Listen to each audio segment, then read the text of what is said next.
Hello, hello, hello. How you doing? How you doing? How you doing? Yeah. Hello guys, how are you doing? How you doing? How you doing? How you doing? Welcome to another Monday Masterclass, the Deliberate Millionaire Masterclass. At least, who knows what I'm calling it. I used to call these things Church of RNK. And then some pastor got offended with me, basically, about it. But anywho's, moving on. How are you doing? Today we're looking at money mindset errors or money mistakes or whatever you want to call it. And I'm quite looking forward to sharing this stuff with you and being my normal blunt self. If you are not registered already for, in fact, there's too many things to mention in this community at the moment. So, in fact, I won't even mention that. The only way you'll hear about some of these things is that you need to get yourself on my mailing list. And there's all manner of numerous ways for you to do that. And if you haven't done that yet, well, pity. Anyway, today we are looking at 7 massive money mistakes that keep ambitious spiritual people away from 6-figure business success. And really, the question is, are you done? Are you done with messing around yet? I really hope so. I really hope so, because I do believe that every single one of us is here for a reason. There's actually that vision you carry inside of you, that desire, that longing. It's yours to bring to life if you choose to. It will take some determination from you. It will take some, and I know, the crazy thing is I know that if you listen to me, you are a determined kind of person. You are someone who works very hard. You are that person. The problem is that a lot of your effort is being put towards things that are not getting you what you actually want, because you haven't quite given yourself permission to go after the things that you do really want. You're so caught up in doing all kinds of other things that you think are essential, but they're not. And this is one of the first things I ever tell my clients when they come and work with me and remove the blocks. It's like most of the things that we do, thinking that they're getting us somewhere, are the very things that are stopping us from getting anywhere. I'm going to talk about some of those things today, and hopefully you'll get some idea. But some of the things I'm going to mention today okay, to me they're fairly obvious, but they may not be to you. So hopefully you'll get something from that. But I also want you to look deeper at the underlying reasons that you do most of the things that you do. Because a lot of the reasons that you are, or a lot of the underlying paradigm that you live from is causing your issues, okay? And you think that underlying paradigm is accurate. And so you don't think to question it, except you can see that you're struggling. You're not getting where you want to go. But it doesn't even occur to you to look at the underlying paradigm that you're living with, because you think that's correct. And so, no matter what you do on the surface, no matter what you do in the physical reality, if you're coming from the wrong foundation, you're not going to get anywhere. And it's like, it takes most of us quite a while to get to the point of destruction before we finally realize that maybe the paradigm that we're living from, the foundation we're building our life on, is the problem. The problem is that the foundation you're building your life on, you may have been told it at your church. You told it by your family. All the people that you trust. And it's not that they're trying to lie to you. It's that you don't necessarily really understand the energy or the reason why you're doing some of the things that you're doing. And nobody's really explained it to you. And it does take sometimes hitting rock bottom for people to finally start questioning why they're doing some of the things that they're doing. I hope, in some ways, I hope you're at rock bottom so that you can finally pivot. Or I hope you don't have to get that far in order to finally pivot. But the choice will always be yours. This is the thing. As much as we're spiritual people, as much as we love the divine, and it's really important to us to be connected to the divine will not force your hand. The divine will put you in places like this for you to listen and hopefully be alerted to the fact that you're not necessarily going the right way. But you still have to be the one that makes the choice. The problem for you as well is that you've learned to distrust yourself. You've learned to distrust when something is resonating inside of you. You start looking for scams. You start looking for, oh, I'm sure somebody's trying to take this. Somebody's trying to do something to me because you've had horrible experiences. Your immediate reaction generally is protection, trying to protect yourself, trying to keep yourself safe. But in the process of doing that, you also keep yourself trapped. And you don't know you're doing it. Even though I'm telling you that you're doing it, you might still continue to do it. And so really, I suppose I'm speaking to those who are at the point of, I'm done. I'm so freaking fed up of living this way. There must be another way. Because I had to get there. I had to get there. This was, I went bankrupt and it was a long story, but, bankruptcy, 4 years of depression, all of this and all of the other. And I've been spiritual since practically birth. I can't remember a time I did not know the divine.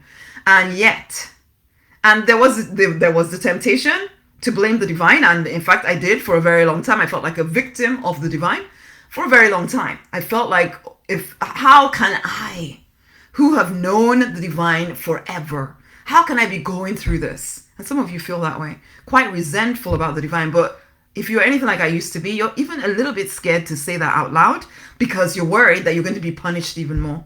You don't even realize that thinking is also keeping you stuck. Even that thinking is keeping you stuck. You actually think that's justified. I did. I thought it was justifiable of me to think that love was conditional. Conditional on me being absolutely perfect all of the time. Me being not saying anything wrong because, then the divine might punish me. And all of that stuff that we're taught and we just accept as truth. Until, it's like I'm saying this out loud now. I can't believe I ever believed such stupid things. But I did. And they didn't seem stupid to me at the time of believing them. They felt like the truth. They felt like the truth. And it wasn't, and this is, it's not that the divine won't be telling you, but you don't even allow the divine to tell you the truth because you think the truth has to sound a certain way. And if it doesn't sound that certain way, you discard it. Oh, it must be the devil. Oh, it must be this. Oh, it must be that. And it's only because you've been trained to think that way, but you don't question what you've been trained to think because it's just crazy. We get stuck in this box and we don't even know we're in a box. And we're trying to also, if you're anything like I was, you're trying to bring other people into the box because you're convinced that your box is the right box. So, and you know what? You could be listening to me and I might be in my own box. Who knows? So the problem is, if you do not learn, one, to trust the divine's whisper or voice within you, and then trust yourself to hear it, then you will just keep being taken around on merry-go-rounds to who knows where. And you will work very hard to get there. And it'll still not be where you want to be. I'm trying to wake you up. I'm trying to get you out of this box in which you have fit yourself. Because yes, honey, there is no mistake about you being here on this planet at this time. There is no mistake about it. That vision you carry is yours to bring to life. If you will get yourself out of the freaking box in which you continue to live as though you have no choice. You are the only one with all of the choices. And it is freaking time to wake up. It is time to wake up. It is time to wake up, my loves. So yes, who is this for? Who I've just been talking to? Very determined, very ambitious people. You want to transition to doing your own thing because you're so fed up of being stuck in doing work that doesn't fulfill you. You're fed up of being stuck doing work where someone tells you how much you're worth. You're fed up of this stuff and you want to be free. So I'm going to give you some ideas here. The choice is yours, whether you take them on or you choose not to. I really hope you choose to take them on, or at least to see where it is relevant to you, okay? Because you're that person who is not making the income you want to make. Whether you might already be in business, so you're not making the income you want to make in the business, even though you've been working very hard at it. I mean, you tell yourself you're doing everything, but the money is still not coming. You're not doing everything. I can assure you of that. I can assure you of that because I was that person for a long time. So I know I wasn't actually doing what I needed to do, but I thought I was. And I was working very hard doing something. So basically, or you might still be, you may be that person that is still thinking about being in business, okay? You're called, you're meant to transform people's lives with the skills, the knowledge, the wisdom that you have within you. And you've been thinking about it and putting plans together forever. But actually, you're quite scared of going all the way in because there are people in your current existence that need you. And you're scared. Let's also say that, yeah, you might use them as the reason and all your bills and all of your, oh, I need the money, I can't do this, things like you're talking about, Rosemary, oh no, I have to be responsible. And that can sound like such a great sounding reason for not actually following your purpose. But it's just an excuse for the fact that you're doubtful and afraid. Because if you were not full of doubt that you were capable of bringing your business to life, why would you not have started already? So you could say, yeah, because I have bills. But the reason why you don't start your business, even though you say that you're called to do it, even though there's a part of you that would claim to be able to live in faith, and there's a part of you also that kind of knows that you're meant to be very financially successful at your own business, but there's also a huge part of you that is full of doubt that you may not actually be able to make it work. Because if you knew for sure that you are going to be making 6 figures in your business by this time next year, why would you not have started? But there's doubt. And you're allowing that doubt to keep you from your destiny. And you've been doing it for possibly years. And so then there's regret. Because you look back and think, if I had just started then, if I just started last year, 2 years ago, 3 years ago, 4 years ago, if I just started last month, if I just started then, and then you keep regretting, some more time goes by. If only I had started, and it just gets worse and stupid. Start! Because this moment that you don't start right now is going to be a moment that you regret tomorrow, next month, next year. You'll look back at this moment and think, why didn't I start then? Come on! Start. But anyway, you're that person. Now, as I've already said, I used to dabble at business. I've done all these things that I'm talking about with you guys, okay? I've done them all. There might be other things that you guys are doing that I'm not doing, but chances are I've seen it with clients, okay? So I know the reasons that you come up with for holding yourself back. And it makes me sad, really, because I know they're not valid, but to you, they seem to be very, very valid.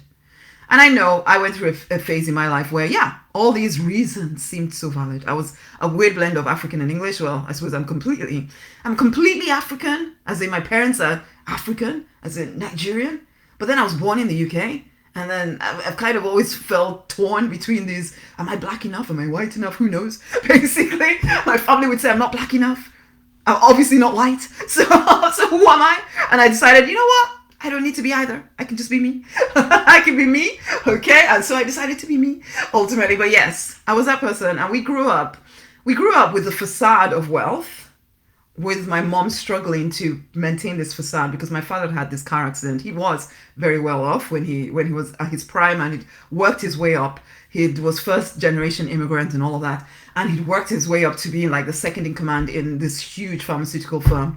Basically, I think it's still going now. It used to be called Aventis Pharma. I don't know what it's called these days. They keep combining and becoming something. So he'd moved over to the branch in Nigeria as well. And so finally, we got dragged out of the UK and sent back to Nigeria.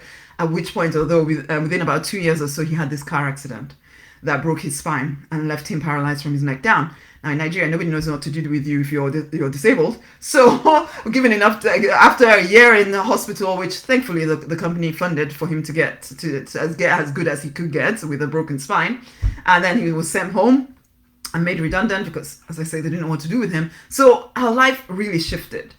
So there was the facade of wealth, but behind it, there was a lot of brokenness. There was a lot of financial restriction. At least that was the way it felt to me. A lot of people hiding things from us, not being able to do things, not having money to do things, but then at the same time trying to look as though we had it all. And it was just kind of really weird. But it all informed my money mindset. Then we also had armed robbers coming around our house all the time. So then they would come in the middle of the night. You'd be sleeping because, again, we had the facade of wealth, but we didn't seem to be very wealthy, us actually living in this facade, ultimately. But to everybody else, we looked wealthy. So we had these armed robbers coming to take money. And so they'd come in the middle of the night. and you'd be sleeping peacefully in your home, and then next thing you know, somebody's crashing through. They push through an air conditioner, which there was always this hole where the air conditioner condensing unit or something was placed in there. They push that through. They jump in through the air conditioning hole thing, and so they'd suddenly filter into your house with guns and shooting and all of this in the middle of the night, and people died, and them beating my mom and all of this, which also informed my money story, because it was like, money makes you unsafe. Money was such a source of confusion for me. Okay. And then I dabble at business. Well, this was after all of this happened, and Frank, because I started to feel very, very unsafe at home. So I even prefer to be at school away from home, because one never quite knew when the armor was going to come to you at home. So I preferred to be away from home. But then anyway, years passing by, I'm coming over to this country, finally becoming a pharmacist after working my socks off. I was such an angry young child as well, because I'd been brought up in Nigeria, where I had felt like a second-class citizen, and then I joined churches, which made me feel like a second-class citizen, because there were things I wanted to do, but because I'm a woman, I wasn't allowed to do them. And there was all of these stories, all had the opportunity to make me feel less than what I was. All gave me this thought that I was not worthy. And I did have the choice to buy into those stories or to choose again. Just the same as you do. You have stories. Your stories are probably different from mine. But particularly because we're talking about money here, your stories, probably from your youth, about money, probably, unless you have taken the time to look at them, are still controlling you. And as I said earlier, a lot of the paradigm from which you are building a life is a lie. But you don't see that it's a lie, because that's all you know. So you're in this box of lies, but you think those lies are the truth. And because everybody around you lives in a similar box, you all think that what you're doing is accurate. But it's obviously not getting any of y'all anywhere. But you all keep doing it, and then tell yourself, well, the good life must be for those people, but not for us. Or not for me, instead of seeing that something you are doing is not getting you where you want to go. Instead, you blame everybody else or everything else except what you're doing. Because to you, the way you're living is the only way to live. And in fact, you will fight for it to the death. You are so convinced of it. And at least you're listening here. And I hope you start to question some of what you're doing. Because actually, increasing wealth, making money, according to the divine, who the first time he said this to me, I really did want to kill him. But I'm trying to use they, them for the divine. I'm still working on that one, because yes, as we know, the divine is neither masculine nor feminine. So anyway, the first time the divine said, making money or increasing your money or whatever you want to call it is easy, it's simple, and it can be swift. When this was said to me first time, I really, really felt so annoyed, because it had never felt easy, simple, or swift, or straightforward, or any of those lovely sounding words to me. It didn't feel that way to me. And maybe to you too, it doesn't feel that way, because I got to that point where I did go bankrupt. I did, for 4 years, I felt like such a failure, even more of a failure than I did before I went bankrupt, basically. I felt like such a failure.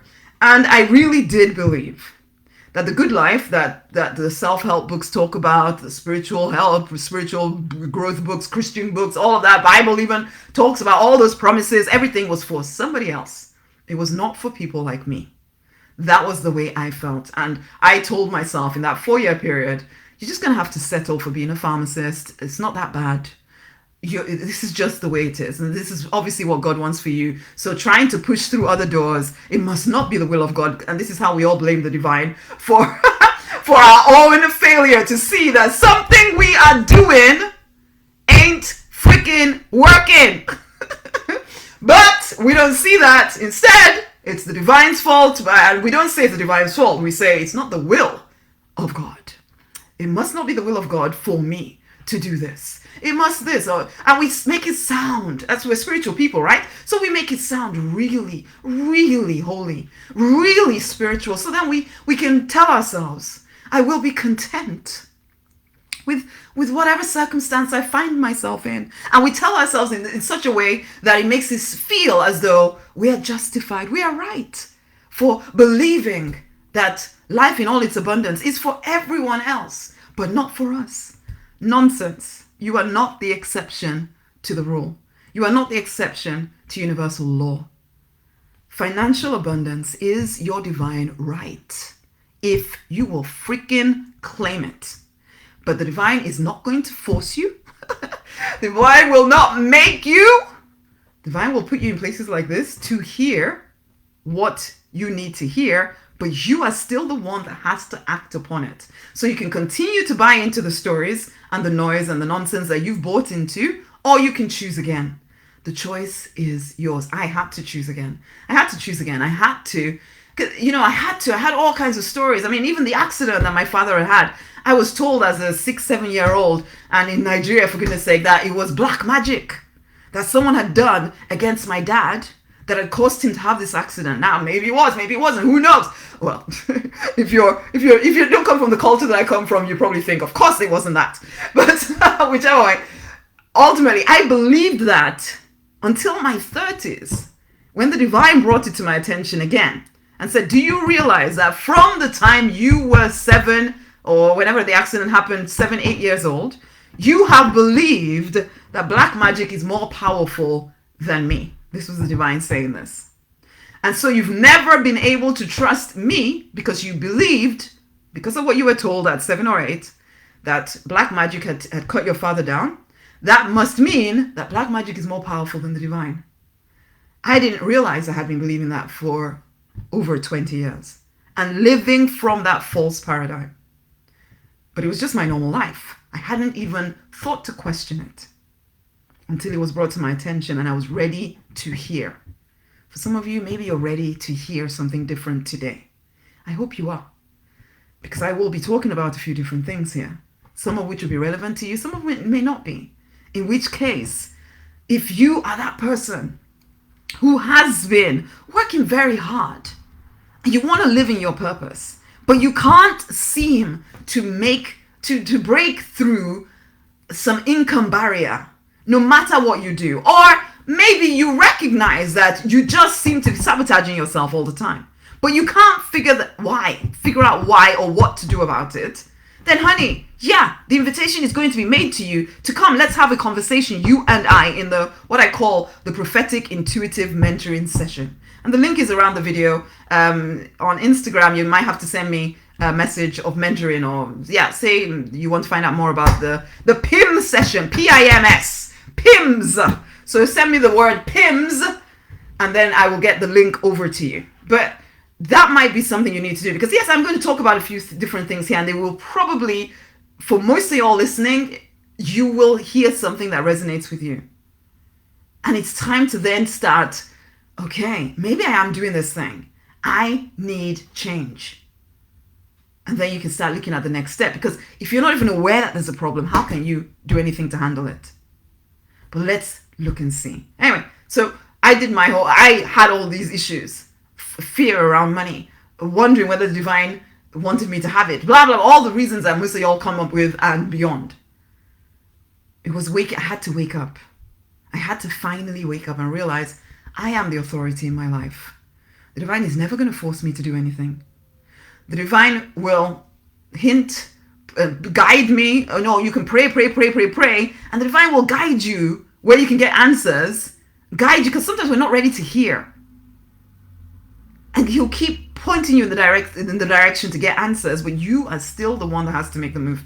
I finally had to get up and stop whining, pull my head out of my butt, and actually start doing something different. And I wish I could say to you that the moment I started doing something different, everything changed in 3 seconds. It didn't, because it was when I started this work that I started to see, because all the stuff starts coming up, doesn't it? And you work through it, but at the same time, and this is also a mistake that spiritual people make, it's not enough just to be cleaning and clearing and expecting that because you cleaned and cleared enough that finally it will automatically be rich when you're not doing anything practical. We're going to talk about this as we go. Okay. Anyway, for now, let's kind of get to, because I'm speaking mostly to ambitious spiritual people who want to get paid at least 5 to 10K transforming other people's lives. You know you have skills, you have wisdom, you have knowledge, and you want to use it to support other people in living a big, expansive life. And you want to get paid for it so that you too can live a big, expansive life whilst living in your purpose. Well, in order for you to do that, you're going to need some kind of business, right? A business structure around the skills, the wisdom, the knowledge that you have in order to put it out there. And frankly, even if you are trying to start a ministry or something, honey, all the Joel Osteens of the world and the T.D. Jakes and whatever, I promise you, they have a great business model. It may be called a ministry, but they run it. They run it like a business. It is the only way it can work. Okay? Okay? So, in order to do that, in order for you to have a steady or consistent amount of money coming through, you need a business structure in place. What do you need for that? You need to know who it is that you're helping. 1. You need to have some kind of package that you're going to help them with. 2. You need to price that package at some really great price. Okay, so the people you're helping, they need to know that they have a problem that you're helping them with. So it's not enough to say something like, I just want you to be more, or something, because that's not specific enough. They need to know what you're helping them with. That's the target. You need to have a package that very clearly addresses the issue you're helping them with. You need to have a great price on that package, okay? Then have some kind of free giveaway to get their attention. It's connected to the problem. The free giveaway must be connected to the problem that you're solving for them. So, for instance, I have the Get Paid to Transform Lives book for people who want to get paid to transform lives, surprisingly enough. Okay? So it's quite clear. Either you want to get paid to transform lives, in which case you should get my book, or you don't, in which case you wouldn't get my book, right? Okay. So a free giveaway. For me these days, I don't really do free giveaways. You pay something to get into my community. Whereas when I started a business, it was all free. Okay. And I'd suggest to you, if you're not making 6 figures yet, start with free. Okay. And then offer them some kind of consultation, which again is associated with the problem you're trying to help them solve. So I could call it, so you get my Get Paid to Transform Lives book, and then you come in and invite you immediately to have a Get Paid to Transform Lives consultation, where I invite you onto the phone. I get on the phone with you, find out what's happening with you, what do you want, and tell you about my offer, my package. Some of you will buy, some of you won't. And that's exactly what you do to get clients. How do you then tell people about it? You just start doing things like this, or writing posts on Instagram or Facebook, some social media platform that you enjoy, and then you know your people are on. You capture them, so as in you do adverts or something like that to get people onto your mailing list when they get the free giveaway, right? And then you have a way of taking payment from them. So if you do that, yes, I know that you could have to.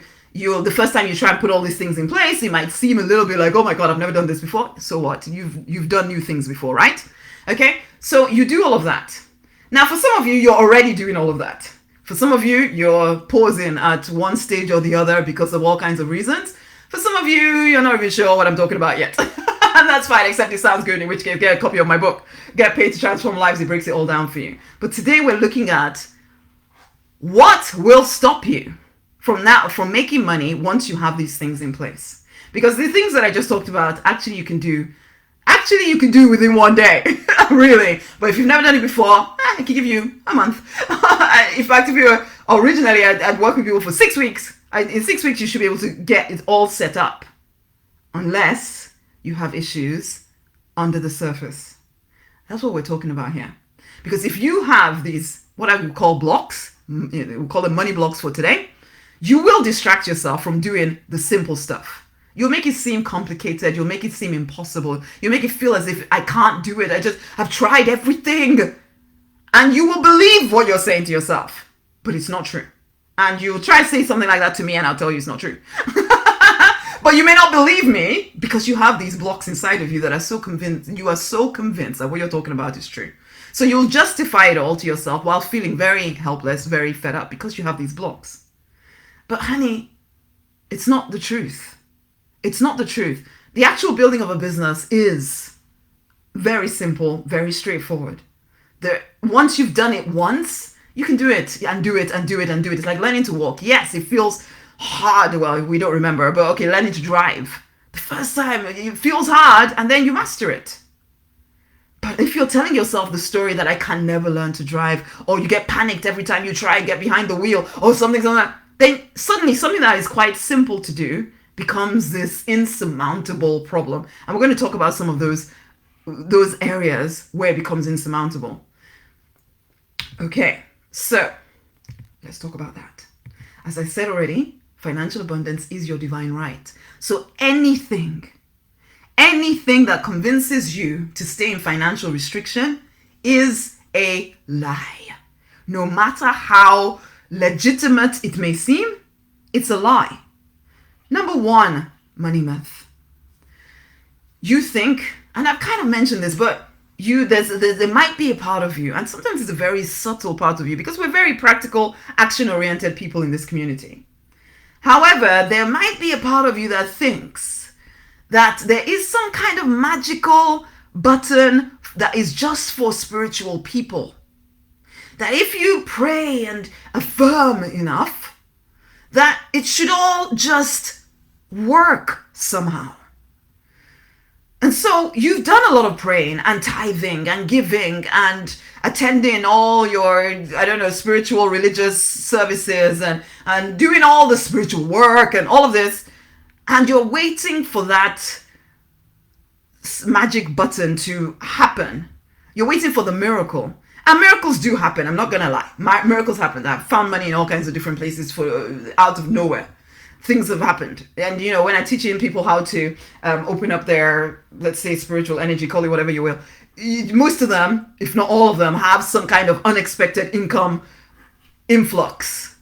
But I've never seen anyone who lives consistently, or gets, more to the point, who gets consistent cash flow from just praying. I'm sorry. I absolutely do believe in miracles. Absolutely do. I absolutely believe in living by faith.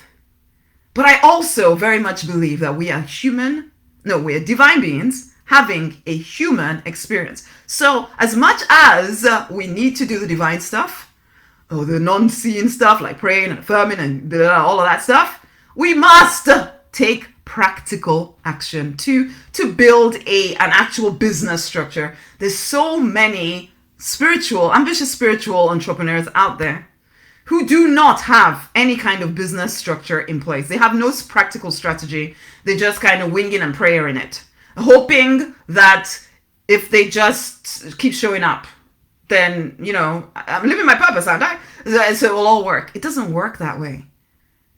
And if you've been doing it for years and you still have no structure in place and you're not making money, come on, wake up.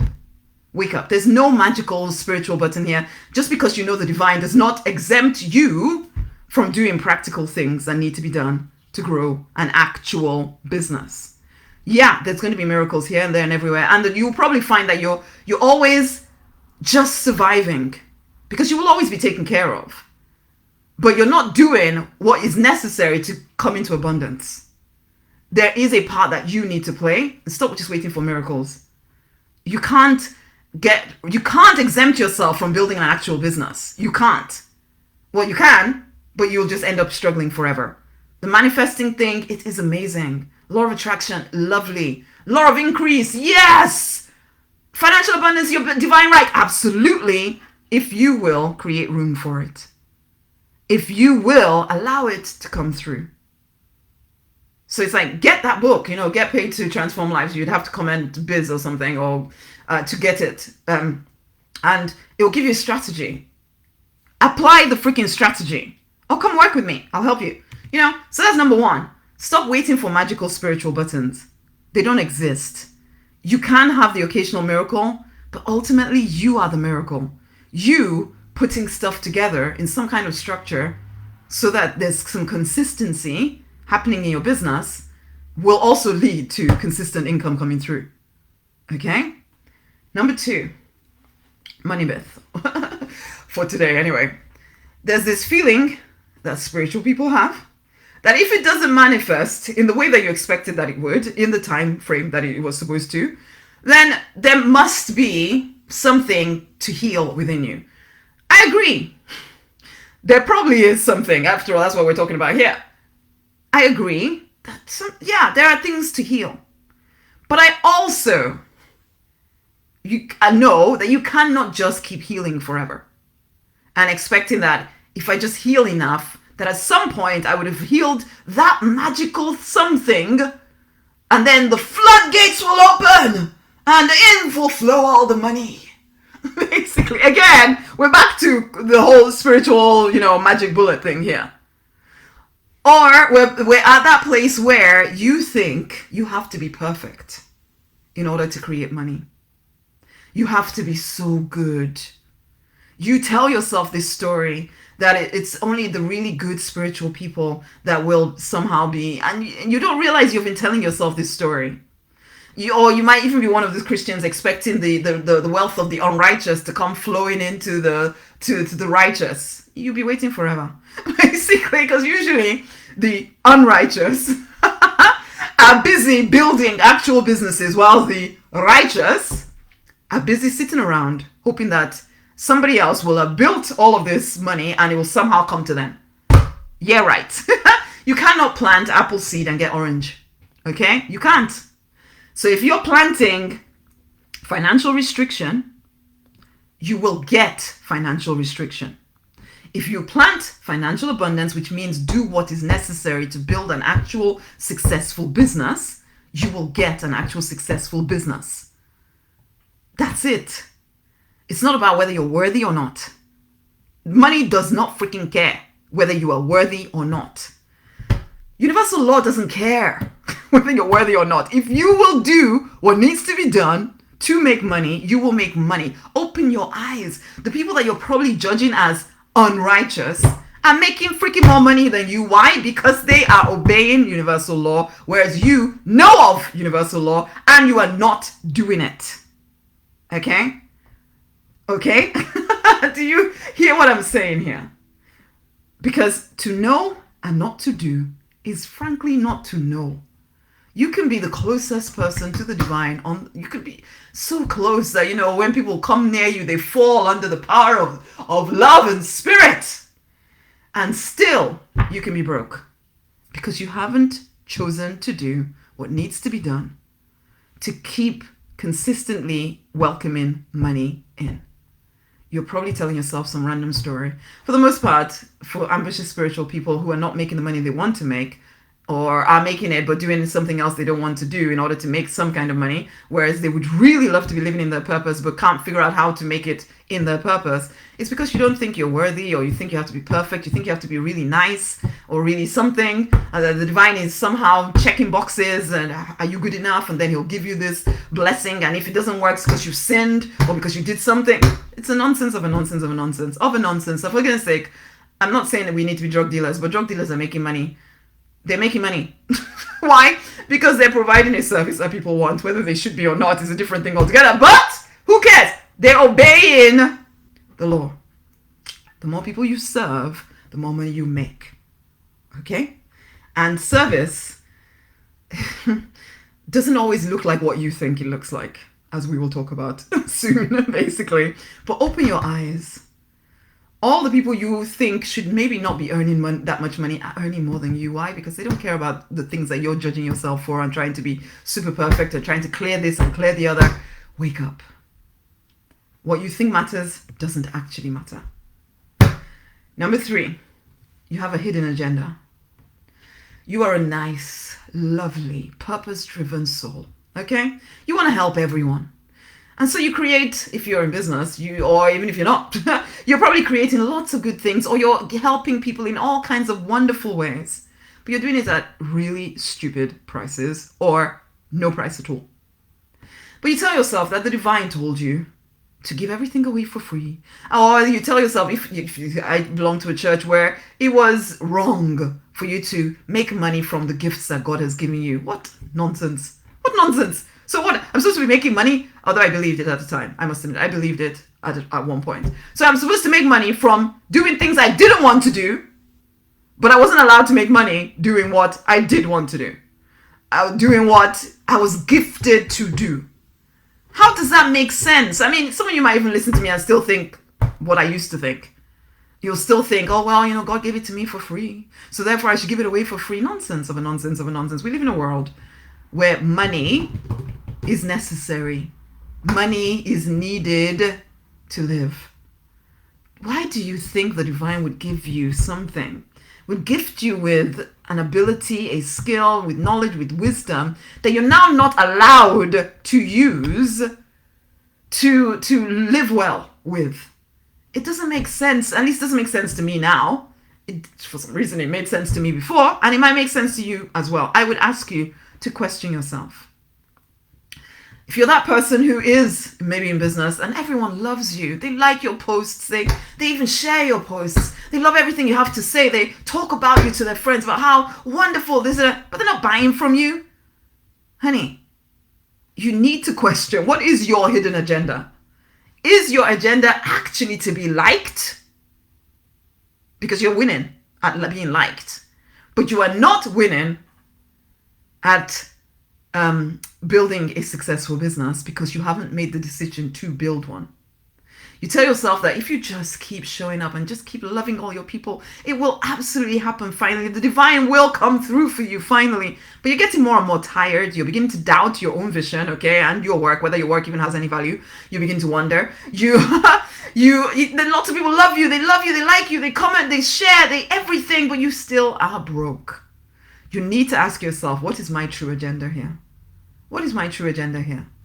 Is it to be liked or is it to grow a successful business? Because you can, if the first choice is to be liked, and I know people don't always want to hear this stuff, okay, because it's purpose-driven people for whatever, you think that just because you're living in your purpose, that should be enough for you to make money. It doesn't work that way. Again, there needs to be a business structure behind you. So you can just be liked, or you can have a successful business and maybe be liked by the people you are here to serve. But even, as a coach, my first goal isn't actually even for my clients to like me. Because sometimes I'm going to have to say things that they may not want to hear. And so yes, I want them to know that they're loved, but it doesn't always mean that the relationship is always going to be comfortable. So if my commitment is more to making everybody like me, and so that I'm only going to say things that make them like me more, am I doing them a service anyway? There's a difference between people pleasing and people serving. A big difference. And you are going to need to figure that out. So what is your hidden agenda? Number 4, putting your debt first. I'm not a financial advisor, so you know what? You don't have to listen to me. But I see this happen quite regularly, and I had this happening with me. This is where you think debt is so evil. You are trying very hard to get out of it. And so you refuse to live your life until you are debt-free. And so we live in a society, really, that functions on debt. So if your only goal is, I just want to pay off my debt, get my debt, and you're so committed to that, nothing wrong with this, okay, that could be it. But if you're trying to build a big life, you can keep telling yourself, I'll wait until all my debts are paid before I do it. Or you can recognize that actually, if you made your vision the focus and decided to get yourself into a business, a successful business, decided you're going to focus on creating a successful business, guess what? You'd make enough money that you could pay off your debts as an aside. Rather than paying off debt being the main thing. It's not the main thing. For most of y'all, it's not the idea. At the back of your mind is this concept, is this horrible thought, I am making all of this money so I can give it away to somebody else. And you don't freaking want to do it, but you're telling yourself that you do. Because that's what society has told you that you must do. And so you keep putting debt first and then wondering why you can't seem to make much more money. It's because you don't want to. Why would you want to make this money just to give it away to somebody else? If you made the main thing, as in, I'm going to get paid to transform people's lives, I'm going to get paid at least 5 to 10K or more to do this, you would have more money available. At some point, you can pay off your debt. But it doesn't need to be the main thing, because it's not the main thing. Keep the main thing the main thing. It's another form of people pleasing, except this time you're pleasing the bank. Okay? It's not thrilling. You will struggle to find enthusiasm to do it. And so then, because you're putting off your actual vision, telling yourself, when I've paid off my debts, then I will do this. So then there's no enthusiasm, there's no drive to do anything. Because all you're doing is making money so you can pay off somebody else. Are you kidding me? Who wants to do that? It's not your priority, but you make it your priority because you think you're supposed to. You would pay off your debt faster if you actually just focused on how can I make money doing what I actually want to do. Again, not a financial advisor. Okay? So it's up to you to actually think through what I'm saying here. It's up to you. You are a responsible adult. Think through what I'm saying. Is it working for you to have that as your focus? And frankly, how many more years of your life are you going to give away to that? What if you really focused in on building a really successful business? Wouldn't you have the money to then pay off debts? But your focus has to be your vision, not your debts. And I know that's scary because the world we live in tells us, oh, you better get out of debt right now. Who is feeding you that nonsense? Is it the banks by any chance? Anyway, number 5. I've kind of already said this one, but I'll say it again. This idea that you're supposed to give everything away for free because it's horrible to charge people when they need your help. Or it's horrible for me to allow people to pay me for something that God gave me for free, or whatever fancy way you word that. Again, the question is, are you more addicted to being liked? Are you just that person that gives and gives and gives and gives and gives and gives? At what point will you be worthy enough to receive? Really? The other question to ask yourself is this: who made you more powerful than everybody else? Because your savior complex is, I'm going to save the world thing, where you think that unless you lay down your life for everybody else, then they will all die without you. You don't say it that way, I know. But there's a part of you that thinks you're somehow superior to everybody else. You do not think it that way. I know you don't. But I really want you to look at the actions you're taking and what is the actual paradigm you're coming from. Because the truth of the matter is every single person is powerful in their own right. They do not need you to save them. They do not need you to save them. They may get used to you saving them. And you get resentful of that, but then because you're so nice, you don't want to mention that. But get over this savior complex thing. The divine didn't call you to save the world. There's a specific thing that you are called to do, yeah, you're called to do it, but it's also still your choice. Nobody's forcing you to live in your purpose. As I said earlier, the divine will not force you to do your own purpose work. And the divine will also not force you to stop people pleasing. So you can keep telling yourself that that's what you're supposed to do, but it's not true. You are not more powerful than everybody else. So get over this complex of savior and make your vision of getting paid to transform lives the main thing. Getting paid to transform lives, not just transforming lives. Because if you just want to transform lives, that's fine. But you will probably be broke if you just say, all I want to do is transform lives. But if you want to get paid to transform lives, then you really need to make it a focus that I will allow myself to be paid to transform lives. Okay? It's a choice that we have to make, and a lot of people do not make it. You just think, I'm just going to live my purpose. I'm just going to transform lives. Okay. But do you want to get paid to do it or not? If you do, then there are things that need to happen. Okay. You don't feel safe with money. Now, I did mention my story, of having armed robbers come around it kicked me off. It's decided to kick me off of Instagram, at least. Oh, well, poor Instagram people. I'm not going to carry on there. So we'll carry on here on Facebook. But, so you don't feel safe with money. As I said in my story, there were all kinds of reasons why I didn't feel safe around money. You don't have to choose to continue allowing yourself to feel unsafe around money.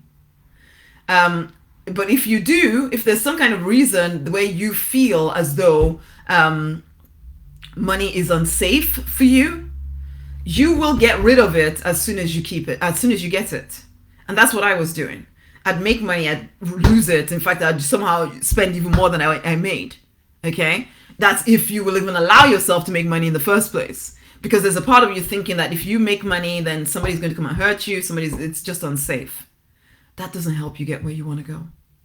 You need to really know that you're safe in the divine, that you're fully supported. Okay? Start putting money aside. Train yourself to put a little bit of money aside rather than spending it all immediately. Say to yourself, it's okay, it is safe for me to have money. Instead of continually getting rid of it as soon as it comes in. Okay, that's number 6 there. Number 7, having no money goals and just impact goals. And I kind of mentioned this already, but the whole, I'm just going to transform lives. That's all I want.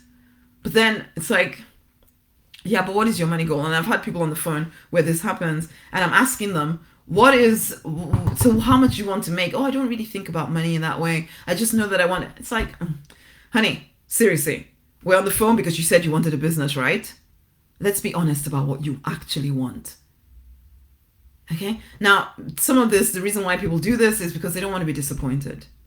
Or some people think it makes them look greedy. So you're worried that it's unspiritual for you to want money. But of course it's okay to want money. Why? When there's abundance, when you really understand abundance, you understand that the divine isn't holding anything back from you. So why are you holding it back from yourself? You get to choose what you will allow into your life, including money. But if you keep treating money like it's a bad thing, why will it ever come to you? Ultimately, you need to understand there's 3 levels to making money. There's the spiritual, the superconscious, connecting to the divine, knowing that you're loved, all of that stuff. And then there's the emotional, mental bit. And we've kind of talked, a lot of the points that I've made here are about what's going on in your mind. And then there's the practical stuff. As I said, it's all right doing all of the unseen work. But if you don't do the practical things as well, then it's great. You're clear and clean and, connected to the divine, but you'd still be broke. Because there's still practical things that need to be done. So 3 levels. The divine connection, sort out what's going on in here, remove the blocks, and then take practical action. Okay? Now, a lot of spiritual people focus on just working harder and harder and harder, particularly, ambitious, action-oriented spiritual people. All you're thinking about is how you can work harder and harder and harder. But if you have these false ideas in place in your mind, in your mental health or mental stuff, then nothing is going to work. Others keep trying to do all the clearing and the cleaning and see this shaman and go for this prayer and blah, blah, blah, and all of that. But then they don't do the practical things. Again, without that strategy, nothing is going to work. You can and must do both. Okay? Or all 3. Stay connected to the divine, keep your mind clear, and take practical action. And perfection is not required though. So I don't want to give off the impression that until you're completely clear, you can't make money. It's a lie. It's a lie. All of these 3 things need to be done at the same time. You do not need to appease the divine because the divine doesn't need you. It's not holding anything back from you. You are the only one controlling how much prosperity you allow into your own life.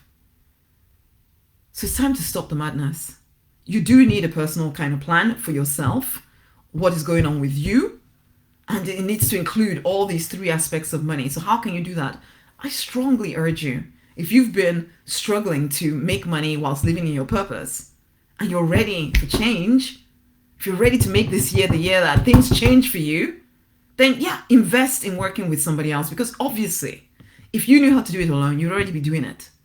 So you need someone to come and look at what's going on in your life and point out where you may be holding yourself back. Okay? Let them help you identify any blocks that you're having. Let them help you identify the strategy that you need to follow. Give you the knowledge you need because obviously you can't see it. For me, I know I got to that rock bottom place and it was the coaching, it was mentoring that really changed things for me. I had to follow divine guidance to get mentoring and coaching. And sometimes that divine guidance came at the most crazy times for me. In fact, most of the time, it was always a stretch. Because I didn't have money sitting around. I didn't. And people say, because I don't have money. I didn't have, who has money? Well, or who has money? Usually when they're starting, nobody does. Well, okay, some people might, But the majority of people who start successful businesses didn't start from a place of having lots of money. In fact, that was the reason they got into business, was because they didn't start from a place of having lots of money. They wanted lots of money, so they started a business. So it's like when people say use that as a reason not to do something, I'm thinking, you're not serious enough yet. I don't think. Okay? So I had to ask myself that question. Would I keep doing what I was obviously not working for me?